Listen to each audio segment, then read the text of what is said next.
Bonjour, bonsoir à toutes et à tous et bienvenue dans cette nouvelle édition de Panel Hebdo, votre magazine d'information sur Global Africa, Télé Sud. Merci de votre fidélité à tous les programmes de Global Africa, Télé Sud. Panel Hebdo, c'est l'actualité revue et revisitée en toute liberté par les chroniqueurs invités à nous livrer leurs commentaires, analyses et décryptages sur les grands faits de l'actualité en Afrique et dans le monde. Aujourd'hui, nous sommes en compagnie de chroniqueurs récurrents, de chroniqueurs permanents, sociétaires même, je dirais, de cette émission. Alfred Changolokoro, bonsoir Alfred. Bonjour. Bonsoir, bonjour. Alfred Changolokoro, maître de conférence à la Sorbonne. Gracien Rokindikiza, bonjour Gracien. Bonjour Francis, bonjour. Analyste politique. Et un invité spécial aujourd'hui, c'est le docteur Jean-Aimé Mouketou. Docteur, bonjour. Bonjour Francis. Merci d'être avec nous. Vous êtes analyste politique et géographe, commissaire général en charge des Gabonaises et Gabonais de l'étranger au parti Pensée Patriotique, ce nouveau parti qu'on ne connaissait pas d'ailleurs, qui est tout à fait nouveau. Écoutez, c'est un nouveau parti qui a été au cœur de la campagne électorale qui vient de s'achever.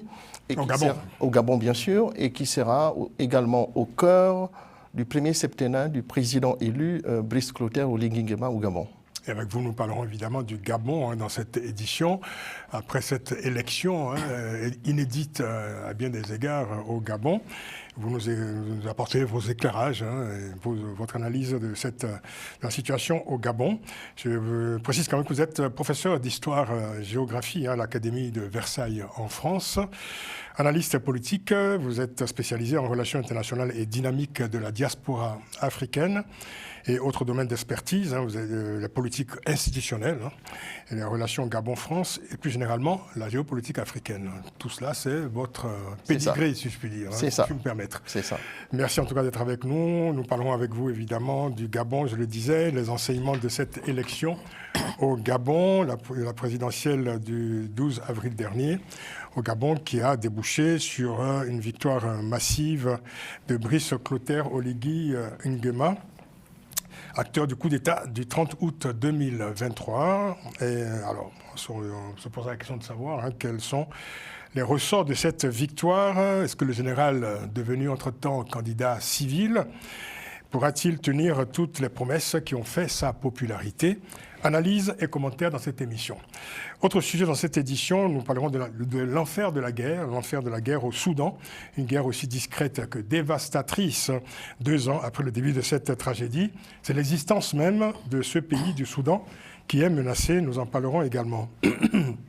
Pardon. Enfin, des nouvelles du conflit à l'est de la République démocratique du Congo, la RDC, avec cette semaine la nomination par l'Union africaine d'un nouveau médiateur à la personne du président togolais, Faure Gnassingbé. Sur quels critères donc s'est fondée cette nomination? Réponse dans cette édition de Panel Hebdo. Voilà donc pour le sommaire. Premier sujet, donc le Gabon avec la présidentielle du 12 avril dernier. Cette présidentielle qui intervient après le coup d'État du 30 août 2023 qui a mis fin au règne des Bongo père et fils. Mais certains se demandent encore si le coup d'État et la présidentielle permettront réellement de rompre avec la culture politique instaurée dans le pays depuis plusieurs décennies.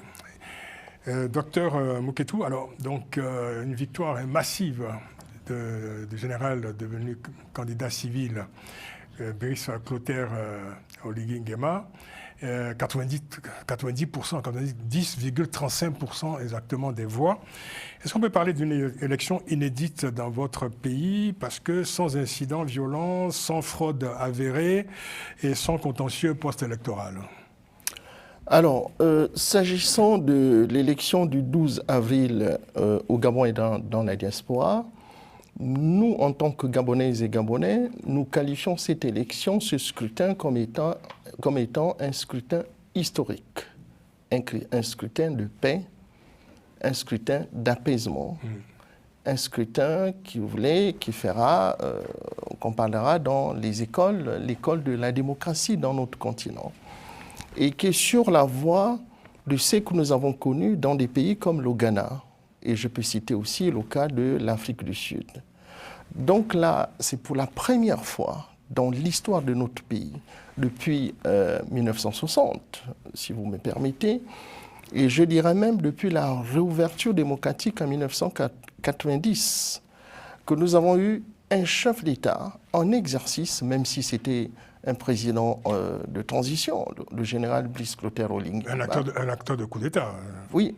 Vous parlez de coup d'État, je reviendrai sur ça. Oui, nous parlons plutôt une révolution libératrice. Vous voyez, on reviendra sur ça. Oui, parce qu'au Gabon, on parle de coup de libération. Oui, c'est un coup de libération. Moi, je qualifie ce coup d'État comme étant un coup d'État d'une révolution libératrice. Donc, c'est pour la première fois qu'un chef d'État en exercice gagne une élection dans la diaspora. Le plus souvent, quand il y avait des élections sous l'Ancien Régime, au Gabon, il y avait la fraude, on proclamait, mais dans la diaspora, que ce soit la diaspora, par exemple, de l'Europe et de l'Amérique du Nord, c'est pour la première fois. Il a fait le plein, quand je dis il, le président Brice Clotaire Oligui Nguema. Il a été élu de manière démocratique dans toute la diaspora, et surtout la diaspora de France, qui est considérée comme une diaspora résistante, une diaspora contestataire. Vous avez vu, j'étais au centre de vote de l'ambassade du Gabon à Paris. Il y avait 11 bureaux de vote. Il a gagné dans les 11 bureaux de vote. Quand vous allez, par exemple, aux États-Unis, il a même fait 100%, s'il vous plaît, dans un centre de vote à Houston. Oui, alors évidemment, tout ça c'est un phénomène évidemment électoral, parce que voilà, une élection démocratique n'aboutit pas forcément à 90% des voix.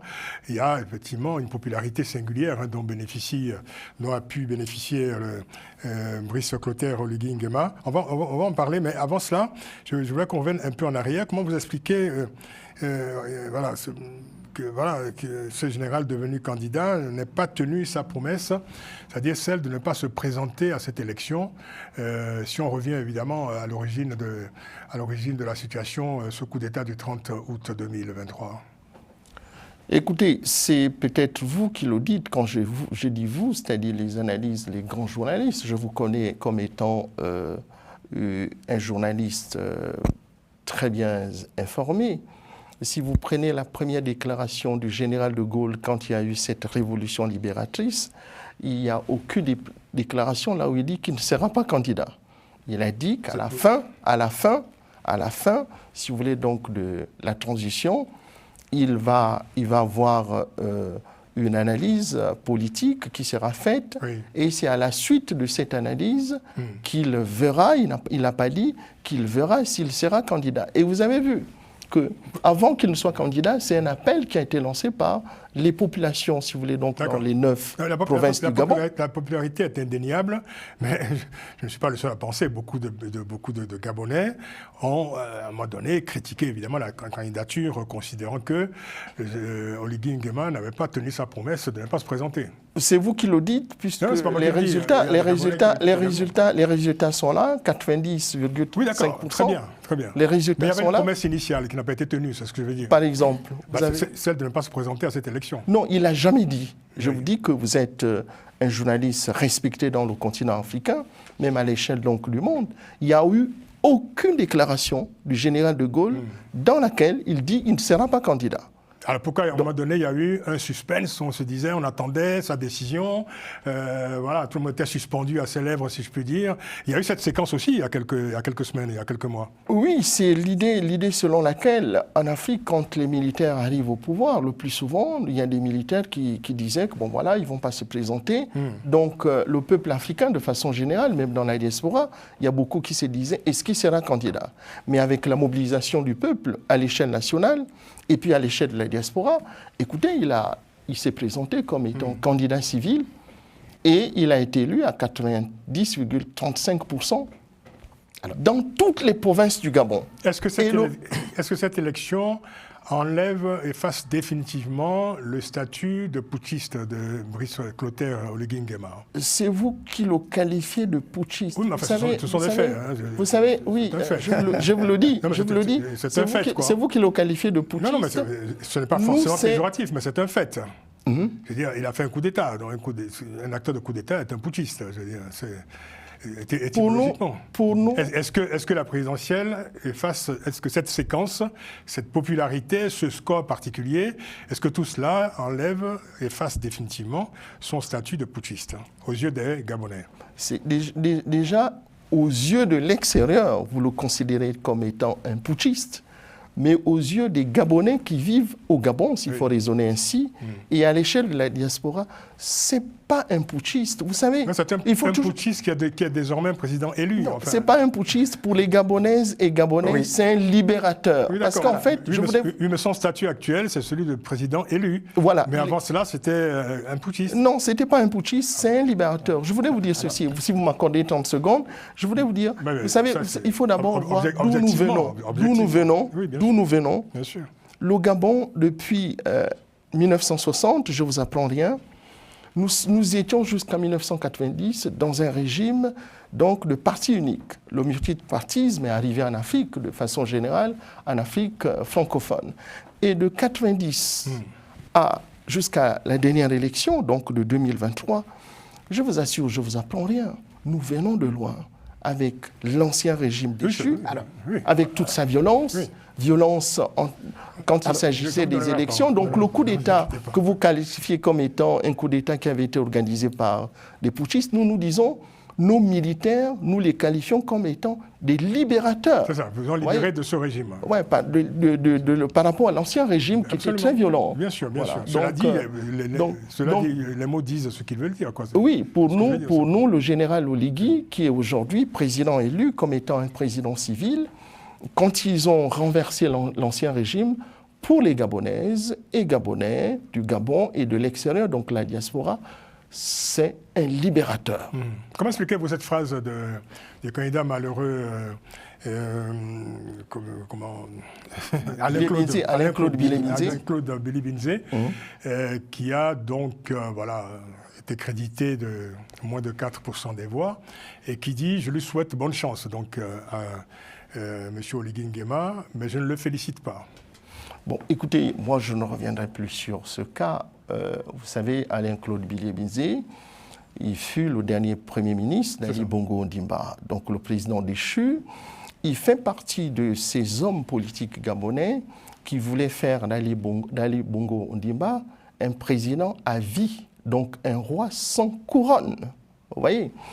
Il a été porte-parole. Je voulais vous dire qu'il a une gouvernance à l'échelle donc, du Gabon.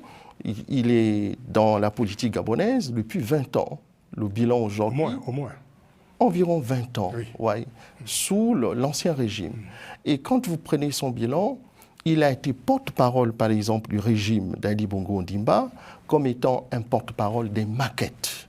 Voyez, comme étant un porte-parole, si vous voulez, pour être plus simple, pour qu'on me comprenne, au niveau de l'Afrique, un porte-parole des bavardages. Voyez, aujourd'hui, quand il ne félicite pas un président, le président Oligui, qui a été élu à 90,35% au Gabon et dans la diaspora, en présence de tous les observateurs internationaux. C'est pour la première fois qu'une élection démocratique a eu lieu donc au Gabon en présence des observateurs internationaux qui ont reconnu que cette élection a été bien organisée et pour la première fois, une élection présidentielle, en moins de 24 heures, nous avons eu les résultats qui n'ont pas été contestés. Les résultats, c'est-à-dire que pendant le vote et après le vote, avez-vous entendu parler des chars qui étaient en train d'affronter le peuple? C'est pour ça que je parlais d'élection inédite. Voilà, inédite là, c'est une élection inédite pour la première fois. Pour le Gabon, oui. Nous n'avons pas eu des chars, nous n'avons pas eu des militaires, nous n'avons pas eu des mercenaires de l'ancien régime positionnés dans les carrefours, par exemple, de Libreville, ou bien de la capitale économique, en train d'affronter, si vous voulez, donc le peuple. Vous avez vu les liesses populaires dans toutes les villes du Gabon. Vous avez vu dans la diaspora. Est-ce que vous ne voyez pas que pour la première fois, il y a un apaisement suite à une élection dans le monde francophone? Donc, vous voyez, donc c'est pour nous... Docteur Jaime Moketou, on entend bien votre enthousiasme, on comprend très bien. Mais je vous en prie. Je vais donner la parole au chroniqueur dans quelques instants. Je vous en prie. Mais avant cela, avec 90,35% des voix, ce qui est quasiment un plébiscite, est-ce qu'il y a encore, pour les prochains mois, les prochaines années, au Gabon un espace pour une opposition, pour des oppositions? Bien sûr, il y a une opposition au Gabon. Vous avez déjà l'ancien Premier ministre, Oui. Alain-Claude Bilé-Bindé. Oui.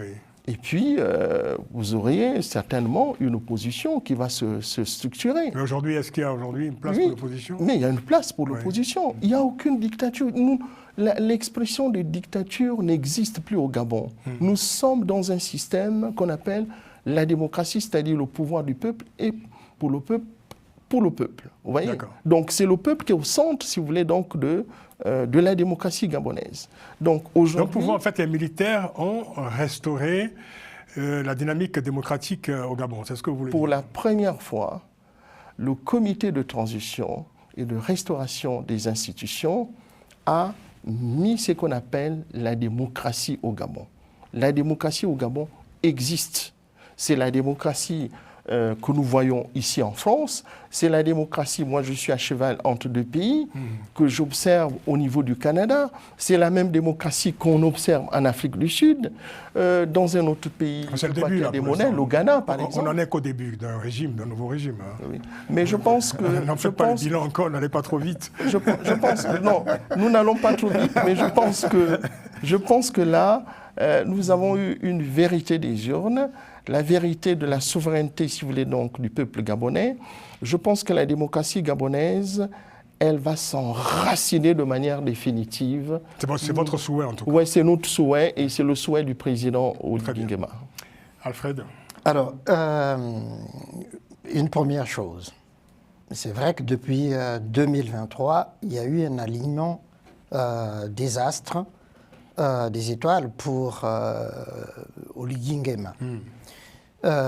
Son coup d'État, son putsch, fait partie de ces putschs qui ont été acceptés par à la fois l'Union africaine, par la communauté internationale, parce qu'effectivement, les Bongos ont régné pendant trop longtemps au Gabon. Et que finalement, il y a eu une forme d'indulgence de la communauté internationale vis-à-vis de ce putsch. Quand on prend les putschs qui ont eu lieu pendant cette séquence-là, il y a des putschs militaires qui ont été condamnés au Mali, au Niger, au Burkina Faso. En Guinée aussi. En Guinée, on l'avait toléré. C'est vrai. En Guinée, on l'avait toléré parce que Alpha Condé voulait le troisième mandat alors qu'il n'en avait pas droit. Et au Gabon, au fond, on s'était dit, effectivement, on a un président qui est malade, qui ne règne même plus, et que donc le coup d'État avait été accepté. Ça, c'est une première chose. Avec une fraude électorale, évidemment. Exactement, massive et tout. La répétition. Exactement. Ça, c'est une première chose.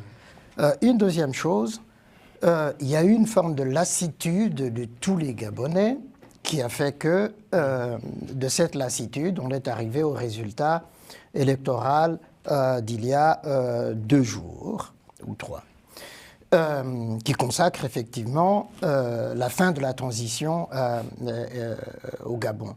Mais j'ajouterais aussi en même temps que c'est l'un des rares pays ou l'un des rares putschs qui respecte les termes de la transition. Dit 2 ans, même moins de 2 ans, élection présidentielle. Donc, chapeau aux Gabonais. Maintenant, la question de la victoire. Alors, contrairement à ce que dit Mouketo, je dirais ceci que c'est 70% des Gabonais qui ont voté selon les chiffres de la commission électorale. Ce qui est un taux quand même de participation plutôt respectable, absolument. Ce que je veux dire, c'est qu'il y a 30% des Gabonais qui ne se sont pas prononcés ou qui se sont prononcés en se disant au fond que les jeux étaient courus, donc qui n'ont pas été votés, etc. Donc on peut dire ceci. Il y a 70% des Gabonais qui ont voté, effectivement, qui ont porté les à 90%, 35, Oligui Nguema. Le quatrième point, c'est qu'en face de lui, il n'y avait pas véritablement d'opposition, parce que les anciens, la plupart, comme c'est souvent le cas en Afrique, quand il y a un homme fort qui arrive au pouvoir, et dans ces circonstances-là, évidemment, sentant le vent tourner, n'est-ce pas, comme des girouettes, la plupart sont allés... Vous avez dit que le baron de l'ancien système, en tout cas beaucoup d'acteurs de l'ancien système, ont rejoint donc le giron de Brice Oligui voilà, Nguema. Clotaire Oligui Nguema. Vous le confirmez ou pas? Et donc, Non, voilà. je ne peux pas. D'ailleurs, je peux pas. certains d'ailleurs ont critiqué la transition en disant finalement Brice Oligui Nguema, qui était censé éteindre l'ancien système, était finalement s'inscrivait dans sa continuité. Vous savez, ce que vous venez de dire, vous avez souligné un élément avant de répondre à votre question. C'est pour la première fois en Afrique, nous avons un coup d'État sans effusion de sang. Vous voyez, sans vrai. effusion de sang. Et par rapport aux C'est pas la première fois, mais bon. sans il y en a effusion de plusieurs. sang, sans effusion de sang, il n'y a pas eu aucun mort. Oui. Aucun mort. C'est pas pour la première fois. C'est pas la première En tout fois. cas, en on me le Afrique. dit, Ce n'est pas la en première Afrique fois. centrale, ça ne s'est jamais passé ainsi. En Afrique de l'Ouest, vous pouvez me donner des exemples. Pour la première fois, le général Oligui, quand il a pris le pouvoir, il n'a pas arrêté tout ce qui était dans l'ancien régime. Donc le régime, par exemple, Il en a des arrêté d'Ali Bongo. certains, oui. Il n'a arrêté aucun Gabonais. Aucun Il y en a Gabonais. qui sont incarcérés quand même. Je vous dis, c'est un Gabonais qui part. Aucun Gabonais n'a été arrêté. Et deuxièmement... Mais l'épouse de Ali Bongo Attendez, et vous voulez qu'on revienne sur et son fils ne sont pas incarcérés au moment où nous parlons? L'épouse d'Ali Bongo et son fils, ce sont des cas spéciaux. Mais ce sont des Gabonais. Écoutez, vous dites oui, ce sont des Gabonais, mais ce sont des cas Je spéciaux. ne dis pas qu'il n'a pas arrêté un seul Gabonais, surtout. Aucun Gabonais. Vous savez, Madame Bongo, aujourd'hui, ses avocats la défendent comme étant une Française. Non, mais bon, on va pas Attention. rentrer dans... Attention, Écoutez, je vous dis, aucun Gabonais n'a été arrêté. Il n'y a pas eu effusion de sang. Oui. Il n'y a eu aucun mort pour la première fois. Et le fils Et revenons. Ali Bongo, Ben, le fils de Il la n'est pas Gabonais? c'est bon. Écoutez, Nordine écoutez, Noureddine, oui. ce sont des Gabonais. Vous disiez, quand on voit leur Donc ne dites pas comportement. aucun, c'est tout. Écoutez, C'est pas... je voudrais peut-être vous dire dire, que vous savez, la Je vous invite juste à ne pas dire aucun Gabonais n'a été arrêté. je voulais juste vous dire, on reviendra sur le cas de la RDC. Vous savez, hein, quand on est Gabonais, On va aller vite.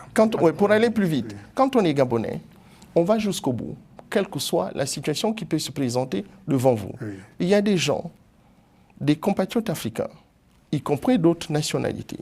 Quand ils venaient au Gabon, ils se considéraient comme étant Gabonais. Dès qu'il y avait des problèmes, ils n'étaient plus Gabonais. Oui. Et c'est ce que nous constatons. C'est pourquoi nous nous disons... On ne va pas faire un débat sur la Bon, Gabonité. on reviendra pour ça. Alors, pour revenir sur les anciens C'est ça, les anciens de qui sont l'opposition. au pouvoir, oui, la majorité des cadres du Parti démocratique gabonais, dès qu'il y a eu ce coup de libération, donc la révolution libératrice, la majorité soutient le président Oligui. Oui. Est-ce que ça n'alimente pas les critiques qui considèrent que Oligui Nguema, finalement, s'inscrit dans la continuité de l'ancien régime plutôt que d'en débarrasser le Gabonais? Je pense que c'est une fausse lecture qu'on est en train de faire sur le président. Vous avez entendu cette critique comme moi. Oui, c'est une fausse critique. Rapidement, en 30 secondes, que voulez-vous qu'il fasse? Oui. Il fallait qu'il arrête les anciens du régime déchu et qu'il les jette en prison. Ils ont décidé... Vous savez, nous sommes des Bantous. D'accord. Le Bantou, ce n'est pas quelqu'un, quand il prend le pouvoir, qu'il faut faire couler le sang. Il a pris le pouvoir, il a vu que dans l'ancien régime, les gens se sont dit, on l'a vu même dans des grands soulèvements, même le pays dans lequel nous sommes, la France, quand il y a eu la Révolution, Donc ce nouveau française. Ce nouveau régime, c'est une synthèse à la fois de la pensée nouvelle d'Oligui Nguema et de quelques ingrédients de l'ancien système. Il s'agit d'une démocratie consensuelle, donc, qui a été mise en place par le peuple gabonais. C'est le peuple qui est souverain. Avec tous les Gabonais de bonne volonté. Voilà. Et avec le soutien, si vous voulez, donc, de leur président élu. Terminez d'une phrase, concluez, pardon, Alors, Fred, on va écouter Gracia. C'est ça, non, mais pour moi, cette séquence, elle est très intéressante, à plus d'un titre. Et il me semble effectivement que ça oblige d'autant Brice Clotaire Oligui Nguema pour ces 7 ans qui vont commencer. C'est-à-dire, cette exemplarité qu'on vient d'observer, que ça soit la règle d'or justement de sa gestion du Gabon et de la gestion de son opposition, bref, ce qui sera la marque justement de son septennat. Oui, Gratien. Oui, je pense, bon, en revenant sur un coup d'État, déjà, c'est militaire. Du moment où il y a un renversement du pouvoir par l'armée, c'est un coup d'État. Et deuxième chose, il n'y a pas de révolution. Une révolution, en fait, ne se décrète pas dès le départ. C'est quelque chose en profondeur, dans le temps, au niveau de la période. On ne peut pas dire que tout de suite, j'ai fait une révolution alors qu'on a fait un coup d'État. On fait un coup d'État. Ce qui se passe... C'est l'enthousiasme de Moketu. Oui. Ce qui se passe au niveau de la transition, pourquoi il a écourté la transition? Parce qu'il voulait bien se présenter, avoir au moins la casquette d'être un président civil, contrairement à ses collègues des autres pays qui prolongent. Ah non, il y avait un délai pour la Oui, transition. il y avait un délai. Qu'il a respecté. Il pouvait faire. Mais les élections en soi, le peuple suit la personne qui arrive. D'abord, le peuple est toujours enthousiaste sur la personne qui arrive, qui dit « moi, je vais changer les choses ». Mais ce n'est pas le peuple qui a décrété tout ça, c'est le président. Non, il y avait un chronogramme. Il n'y a pas de référendum. Il y avait un chronogramme. Non, il n'y a pas de référendum pour dire que mais le peuple a choisi ça. Oui, mais en réalité, ce qui va... Pour moi, il n'y a pas de quoi s'enthousiasmer, être enthousiaste. Parce que ce qui va se passer, c'est la réalité du pouvoir. Qu'est-ce qu'il va faire en réalité? Est-ce qu'il va diriger sans opprimer les gens? Est-ce qu'il va laisser les gens s'exprimer, l'opposition, la presse? Est-ce qu'il n'y aura pas de malversation comme ça se faisait avant? Qu'est-ce qu'il va faire avec la famille Bongo? Il y a les Bongo, le président, mais il y a la famille, tout ce qui est autour. Est-ce que ce ne sont pas les gens qui vont être privilégiés? Qu'est-ce qui va continuer pour le peuple? Le peuple peut voter 100% aujourd'hui, mais dans un mois, 2 mois, elle peut voter en réalité si vraiment il y a là. On attend les législatives, 20%, 30%. les locales, mais ça dépend aussi comment c'est organisé. Bien sûr, pour le moment, c'est toujours la chance du, je veux dire, entre guillemets, du gagnant, de celui qui vient d'arriver. Mais sinon, la réalité des choses, ça va le rattraper, la réalité du pouvoir. Mais il y a quand même plusieurs défis, Dr Moketu. Bon, c'est vrai que les Gabonais ont estimé que la transition avait d'abord fait beaucoup de promesses, et en même temps, il y avait certaines promesses qui ont été tenues pendant cette transition. Enfin, il y a quand même des problèmes récurrents, économiques notamment. Une situation économique toujours alarmante. Est-ce que vous pensez que ce régime est outillé aujourd'hui pour tenir toutes les promesses de la campagne d'abord et toutes les promesses de la transition? Parce que les Gabonais, ils comptent beaucoup. Oui. En 20 mois, moins de 20 mois, le président Oligui et son gouvernement de transition, y compris le comité de transition et de restauration, ont fait ce que Ali Bongo n'a pas fait en 14 ans d'exercice. Je prends un exemple. Vous allez à Libreville, vous allez voir les différentes transformations. Et je souhaiterais que Télé-Sud aille d'abord sur le terrain. Nous vous invitons sur le terrain au Gabon, à Libreville. Vous allez voir que le Gabon est en train de se transformer. En 20 mois, nous avons une compagnie aérienne, puisqu'avant on avait Air Gabon. Air Gabon n'existait plus. Il a créé la compagnie Fly Gabon. En moins de 20 mois, il a résolu le problème de la dette, qui était à plus de 7 000 milliards de francs CFA qu'il a réglé. Vous voyez, si vous allez dans le domaine de l'éducation nationale, je suis enseignant, on m'avait présenté comme étant enseignant, vous allez voir ce qu'il a fait au niveau des constructions des écoles. Vous allez voir ce qu'il fait au niveau des constructions des routes. Il y a quand même des chantiers qui sont en arrêt. Ouais, non, il n'y a aucun chantier qui est en arrêt. Non, il n'y a aucun chantier. C'est vous qui le dites. Mais moi, il a vérifié. Exactement, il y a des chantiers qui sont en arrêt. Il n'y a aucun chantier. Il n'y a aucun chantier en arrêt. Tous les chantiers. Ça a commencé, ça s'est arrêté. Il y a certains chantiers qui sont terminés, effectivement, qui ont été réalisés. Il y a d'autres qui ont été arrêtés, faute de moyens, faute de... Je vous assure qu'au moment où nous sommes dans ce studio, il n'y a aucun chantier qui est arrêté. Non. Et le président Oligui l'a dit dans sa déclaration, après la confirmation de ces résultats, donc son élection par la Cour constitutionnelle, après les 100 jours, il ira sur le terrain pour vérifier les chantiers. Oui. D'accord. C'est très bien. Donc, il n'y a aucun chantier au moment où nous parlons. Il y en a qui sont en arrêt. Au moment où nous parlons, il n'y a aucun chantier en arrêt. En tout cas, il y a encore beaucoup d'attentes absolument. sociales. Oui, il y a beaucoup d'attentes, vous avez raison de le dire, oui. Mais je pense qu'en 7 ans, l'objectif du président Oligui et des Gabonais, c'est quoi? C'est-à-dire que nous voudrions sortir de cette honte. Vous savez, à la fin des années 1970, il faut conclure. À la fin, rapidement, en 30 secondes, au début des années 80, le Gabon était considéré comme un émirat au cœur de l'Afrique équatoriale. Enfin, un émirat potentiel. Voilà, mais oui, potentiel. Sur le plan économique, avec toutes les richesses que nous avons. L'objectif du président Oligui, c'est quoi?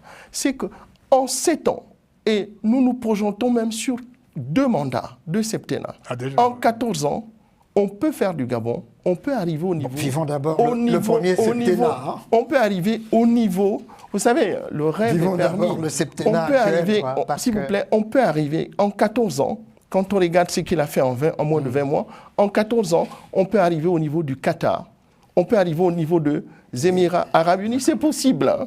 Vous savez, nos pays, il y a des pays qui étaient plus développés à la fin des années 1970 par rapport aux puissances émergentes qu'on voit au Moyen-Orient. C'est possible en Afrique subsaharienne. Ah non, c'est possible. Tout est possible. Et pour nous, c'est possible, avec le président Oligui. Mais c'est vous qui lui chuchotez tout ça à l'oreille Écoutez, nous sommes à 2 millions d'habitants. Les 2 millions d'habitants, ce sont les conseillers du président Oligui. Ah, ben dis donc, c'est un slogan, ça. Hein. Et c'est comme ça. Alors, je vais terminer avec cette manifestation. On m'a dit que vous organisez une manifestation prochainement pour célébrer la victoire du président Oligui Nguema. D'abord, vous me direz où a lieu cette manifestation, quand aura lieu cette manifestation, et surtout quel message, en fait, vous comptez délivrer à travers cette manifestation, puisque l'élection est terminée. Voilà, l'élection est terminée. J'étais en train de vous dire que nous revenons de très loin. Vous prenez par exemple l'élection de 2016. Vous avez vu, quand nous avons voté en 2016, l'ambassade du Gabon, c'était presque une guérilla quand on affrontait l'ancien régime. Et là, le 12 avril, à l'ambassade du Gabon, pour moi, qui revient de l'opposition, vous voyez, je fais partie de ces acteurs qui ont soutenu le président Jean Ping. J'ai constaté qu'il y a quelque chose qui a changé, l'apaisement, une élection de manière pacifique. Donc nous nous disons, après cette élection, nous allons organiser une grande marche à Paris qui partira. N'oubliez pas que pendant 7 ans, nous avons marché pendant 7 ans pour contester la victoire d'Ali Bongo Ondimba entre le Trocadéro et l'ambassade. C'est l'une des rares diasporas ici en France qui avait l'autorisation de marcher dans le quartier l'arrondissement le plus huppé de Paris. Vous voyez, pendant 7 ans. Donc nous nous disons qu'après cette élection pacifique, cette élection transparente, démocratique, donc il faudrait que nous allons organiser, elle devait avoir lieu le 19, donc samedi prochain. Nous attendons la proclamation officielle de la confirmation des résultats par la Cour constitutionnelle. On est en train de voir, est-ce qu'il y aura des recours? Je pense qu'il n'y aura pas de recours. Non, il n'y en a pas, aucun. Donc, si dès que le président sera investi, ce sera soit le 26 avril et au plus tard, le samedi 3 avril, nous allons inviter le président 3 mai. Le 3 mai plutôt. Vous allez l'inviter? Nous allons l'inviter à Paris. Il viendra à Paris marcher avec nous jusqu'à l'ambassade, donc du Trocadéro jusqu'à l'ambassade. On sera, on vous le dit, c'est une grande première. Marcher pour lui. Marcher pour lui. Mais écoutez, ça vous surprend, vous devez être content. Voilà un pays qui sort d'une situation compliquée, qui va marcher avec son chef d'État. Donc nous allons arriver devant notre ambassade, on sera accueillis par notre ambassadrice, les autres ambassadeurs qui viendront, par exemple du Benelux, d'Espagne, de l'Angleterre, etc., qui viendront, qui vont nous accueillir. Et puis ce sera une grande fête populaire que nous allons donc célébrer avec notre président élu, qui sera déjà donc investi, le nouveau président de la 5e République, je précise bien. Et à partir de là, nous allons repartir sur des nouvelles bases. Et nous disons que, c'est mon dernier mot en 30 secondes, nous disons qu'il faudrait que nos frères et sœurs africains comprennent ce qui se passe au Gabon. parce que nous venons de loin. Si, nous l'avons compris. Nous venons de très loin. Et pour nous, vous regardez le score, il y a certains qui disent que c'est un score sino-soviétique, mais c'est un score qui sort d'une élection transparente, libre, démocratique. Mais dans son propre camp aussi, certains avaient promis justement un score soviétique. Hein. Le mot vient de son propre camp, au général Guémard. C'est un choix souverain, c'est un choix du peuple gabonais. Ça corrobore donc avec la vérité, si vous voulez, donc sortie des urnes. Qu'à cela ne tienne. Non, mais de toute façon, ce qu'il y a, c'est que nous, comme et observateurs... on en parle au Cameroun, on en parle, et même en Afrique de l'Ouest. Nous écoutons, par exemple... Ce serait quand même la première fois qu'un président élu viendrait à Paris pour marcher avec ses compatriotes pour célébrer sa propre victoire. Oui. Avec le peuple. Avec le peuple. Bien sûr. Avec le peuple. Il ne va pas célébrer avec le peuple. Avec le peuple, bien sûr. Et le peuple, ça serait la première. Comme je disais, dans la diaspora, c'est une grande première. Vous connaissez l'histoire de la diaspora de France, c'est une diaspora résistante, toujours contestataire. Depuis nos parents, nos grands-parents, nos pères, depuis 1960. Hein. Vous voyez, nous on a pris le relais. D'accord. Aucun chef d'État en exercice a été élu dans tous les bureaux de vote en France. C'est une grande première. On pourra dire ce jour-là, on a même rencontré des Gabonais heureux. N'est-ce pas? Et j'insiste, je souhaiterais que Télé Sud... Ah ben ça, vous direz ça aux équipes de Télé Sud, hors antenne. Quand le président viendra en France, on souhaiterait que vous l'interrogiez sur toutes les questions qui vous semblent peut-être pas, qui concernent le Gabon. Toutes les questions. Toutes les questions, nous sommes prêts à répondre à toutes vos questions. Alors, une actualité beaucoup moins lumineuse, beaucoup moins joyeuse à présent. Hein. On va parler de l'enfer de la guerre au Soudan. Tout a commencé il y a 2 ans, c'était le 15 avril 2023. 2 factions militaires qui s'opposent. Les forces armées soudanaises d'une part et d'autre part les forces de soutien rapide des rebelles, qui constituent les forces de soutien rapide. 2 ans plus tard, c'est un terrible bilan, de dizaines de milliers de morts, près de 13 millions de personnes déplacées. Des crimes de guerre massifs qui sont signalés, des actes signalés aussi de nettoyage ethnique. Et tout cela constitue désormais la pire catastrophe humanitaire actuellement sur la planète. Cette semaine, une vingtaine de pays et d'organisations internationales se sont réunis à Londres pour se pencher sur ce dossier, sur cette tragédie. Un appel au cessez-le-feu a été lancé au terme de cette conférence qui a décidé de mobiliser l'enveloppe de 800 millions d'euros pour venir en aide aux victimes de cette guerre. Voilà, il faut dire que l'année dernière, déjà il y a 1 an, une autre conférence, la conférence de Paris, avait donc mobilisé 2 milliards d'euros pour venir en aide aux victimes de cette guerre au Soudan. Alfred, voilà donc une guerre dont personne ne peut encore imaginer l'issue, quoi. Ça, c'est très clair, Francis. Mais avant de répondre à cette question, j'ai oublié quand même tout à l'heure d'avoir une pensée pour ces jeunes footballeurs gabonais qui vient de Bupanza, qui vient de mourir en Chine, défenestré, on ne sait pas pourquoi, du 11e étage. Voilà, donc une pensée pour lui. Et pour en revenir au Soudan, ce qui se passe aujourd'hui ne m'étonne pas puisque c'est toute l'histoire du Soudan depuis 1956 qui est marquée par ces guerres civiles qui se sont succédées. La première pendant presque 16 ans. Et puis là, depuis 2021, le coup d'État qui avait eu lieu, et on l'avait espéré effectivement que les 2 protagonistes qui s'affrontent aujourd'hui,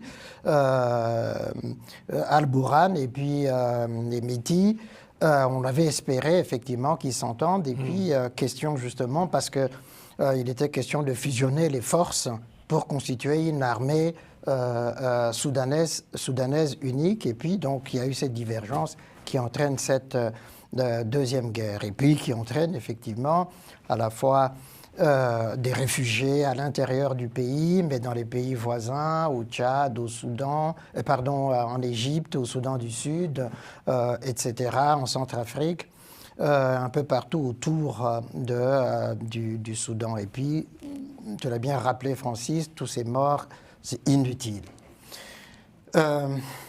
Alors, on va s'arrêter un instant justement sur cette catastrophe humanitaire. Vous aurez remarqué, mon cher Alfred, que la communauté internationale insiste beaucoup sur la tragédie humanitaire. Comme si, finalement, personne ne détenait aujourd'hui les outils politiques nécessaires pour résoudre ce conflit.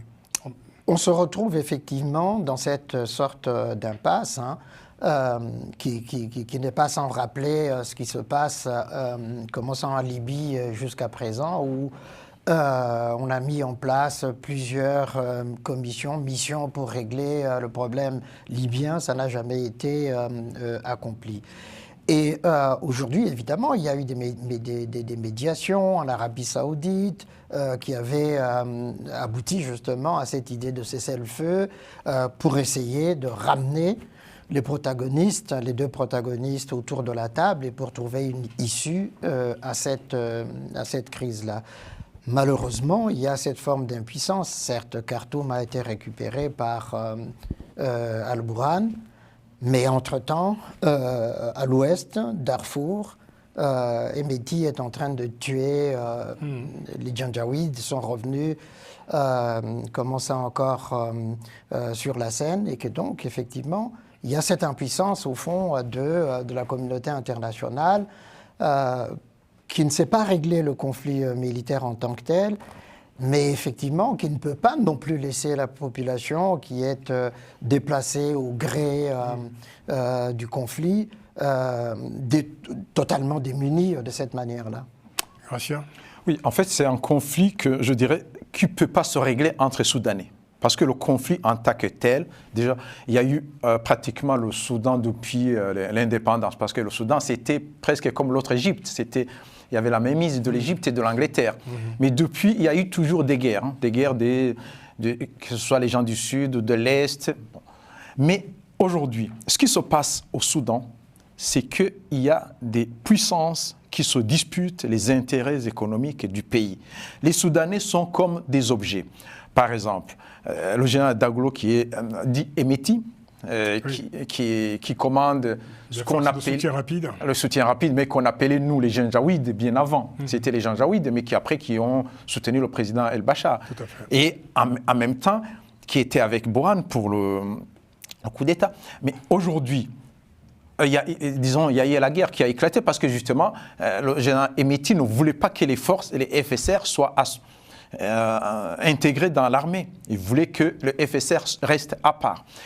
Ce qui se passe, c'est qu'il y a les Émirats arabes unis qui, ayant déjà été soutenus par les FSR au Yémen, parce qu'ils avaient envoyé des combattants, et en même temps qui continuent à tirer sur les ficelles. Il y a de l'or qu'on envoie très clairement leur soutien aujourd'hui aux rebelles des forces de soutien rapide. Oui, il y a aussi la Russie qui avait soutenu le FSR parce qu'il y avait un problème avec le général Burhan sur le port Saïd, parce que les Russes voulaient sortir de Tartouf, en Syrie, pour s'installer de l'autre côté de la mer, mais les discussions n'ont pas beaucoup avancé.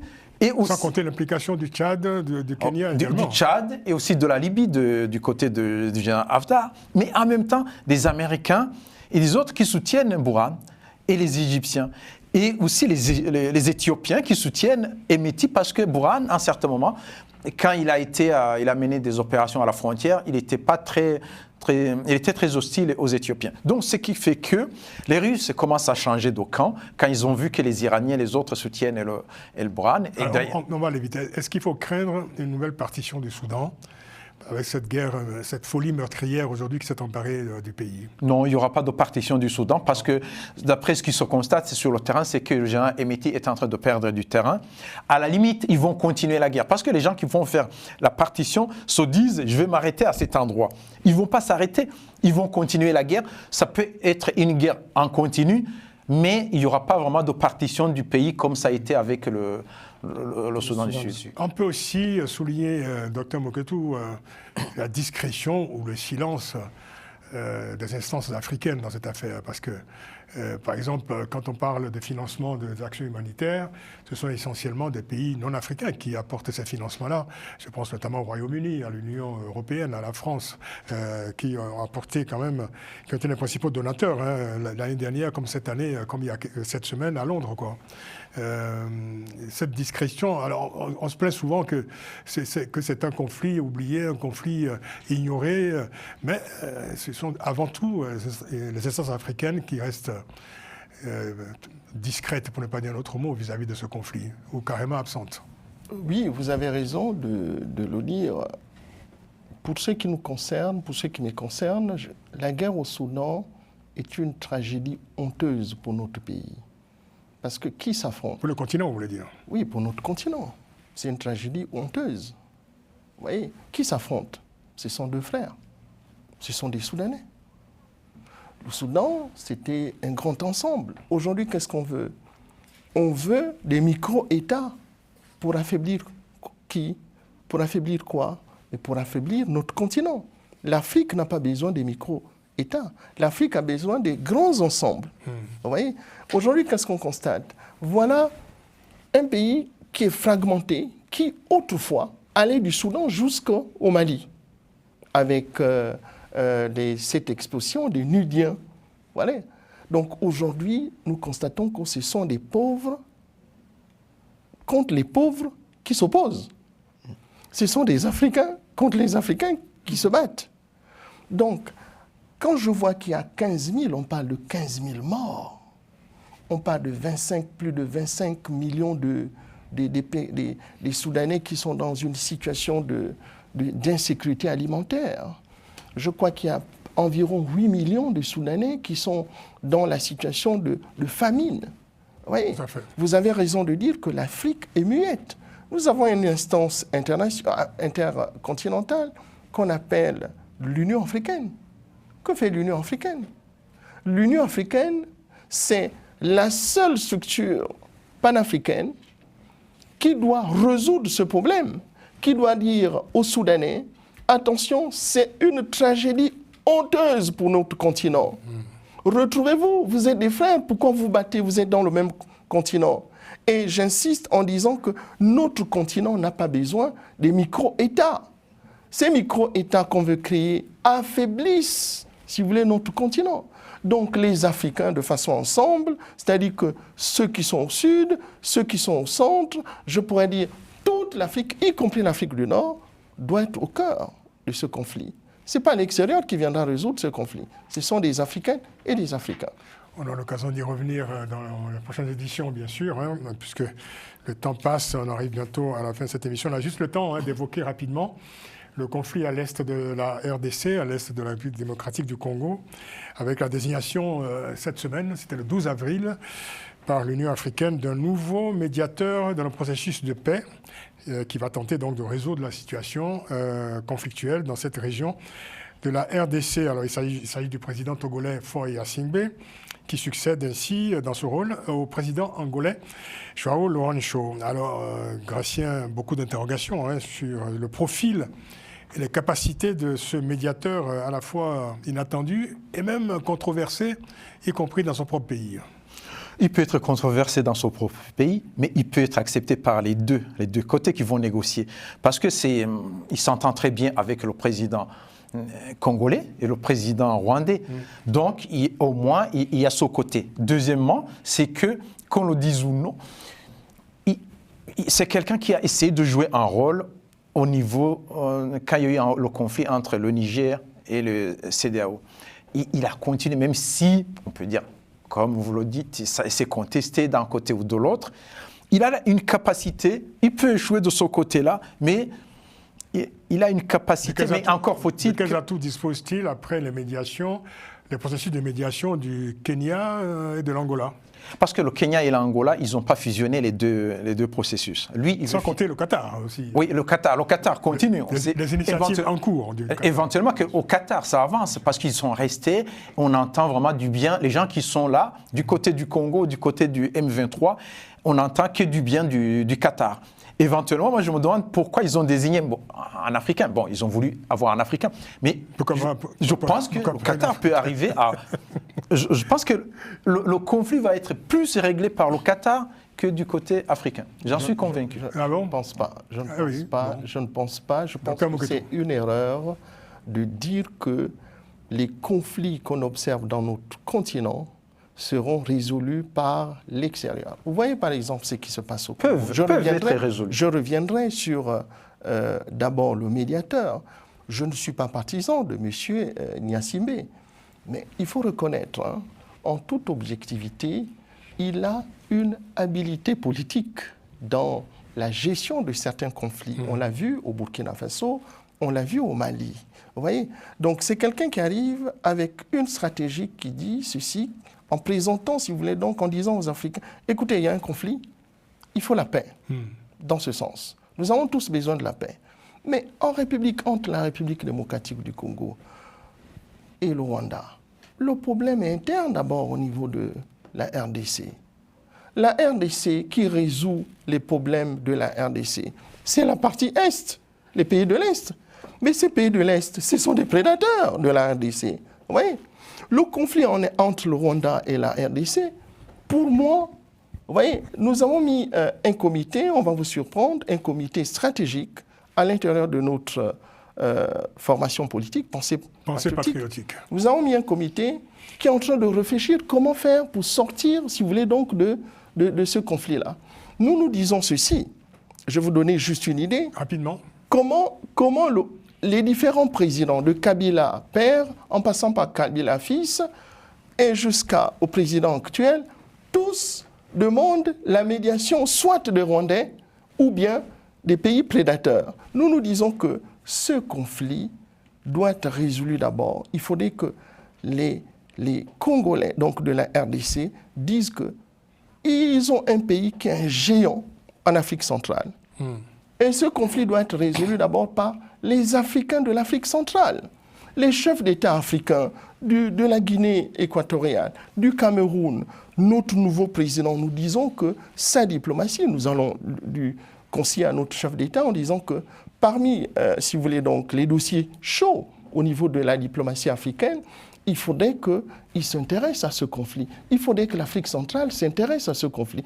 Parce que le Congo, la République démocratique du Congo, c'est le géant de l'Afrique centrale. Vous voyez? Donc, l'Afrique centrale ne doit pas abandonner et que les dirigeants congolais comprennent que ce sont les Africains d'abord, les bons Africains, qui vont résoudre ce problème. Ne rejetons pas, ne voyons pas le président, ne rejetons pas systématiquement, parce que j'ai suivi, dès qu'on dit Gnassingbé, moi je ne suis pas son partisan, dès qu'on dit, on dit oui, bon, chez lui ça ne va pas, mais nous avons des présidents, oui, chez lui ça ne va pas, mais ils ont cette capacité de résoudre les problèmes dans d'autres pays. En réalité, le cas Faure et Sozimna Gnassingbé, c'est le problème de la capacité ou de l'incapacité de la CEDEAO, justement, dès le départ.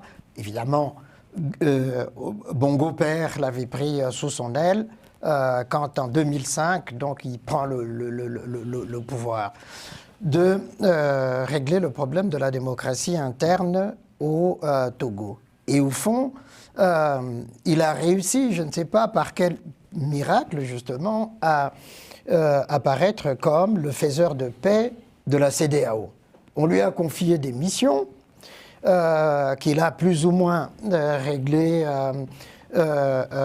partiellement ou totalement. Et nous nous sommes toujours Par exemple, entre la CEDEAO et le Niger. C'est ça, voilà. Nous nous sommes souvent interrogés ici pour savoir... Enfin, mais qu'est-ce qui fait que les grands leaders, par exemple, les grands présidents de la CEDEAO, n'aient pas été capables de parler à tel ou à tel autre. J'avais 30 secondes. Oui, non, mais aujourd'hui, je pense effectivement qu'il revenait à la CEAC, Communauté économique des États d'Afrique centrale, dont la RD Congo, le Rwanda, etc., font partie. Il leur revenait effectivement de régler ce problème. Qu'à cela ne tienne, il s'agit ici pour Faure, s'il est quand même assez fin, de pouvoir faire converger les processus qui sont en cours et peut-être de tirer profit de ce que le Qatar est en train de faire maintenant. Excusez-moi, en 30 secondes, je voulais juste dire un conseil au président Faure. Au président Faure, il faudrait qu'il tienne compte de la situation sécuritaire dans l'armée de la République démocratique du Congo, qui est sous le contrôle du Rwanda. Là, vous ouvrez tout un le Congo n'est pas sous le chapitre, contrôle. Vous allez relancer le patron de la sécurité, le patron de l'armée rwandaise aujourd'hui, il fut ministre de la Défense de la République démocratique du Congo. Jamais. Mais écoutez, jamais. La sécurité congolaise, on ne veut pas l'ouvrir. Non, une polémique en fédération. La sécurité. Il a été chef d'état-major de l'armée C'est un Africain qui le dit. La sécurité militaire de la République démocratique du Congo est sous le contrôle du Rwanda. Et les Congolais doivent le comprendre, le problème pas de là. Il faut le dire au président médiateur. C'est une affirmation. Au président médiateur. C'est un Africain qui le parle. Un Africain peut se tromper. Non, c'est un Africain de l'Afrique centrale. On l'observe. C'est un problème interne. C'est un problème interne. Merci, docteur Jean-Aimé Mouketou. Merci d'être venu dans Panel Hebdo. Vous êtes analyste politique. Je vous en prie, merci. Géographe également, commissaire général en charge de Gabonaises et Gabonais de l'étranger au parti Pensée Patriotique. Merci d'être venu. C'est moi qui vous remercie. Merci. Et Gratien Rukindi-Kiza, bien entendu, vous êtes ici comme chez vous. Hein. Vous êtes là quand vous voulez. L'émission a été réalisée par Romain Clicquot de Menk. Merci à lui. Rendez-vous la semaine prochaine pour une nouvelle édition de Panel Hebdo. D'ici là, prenez grand soin de vous. À très vite.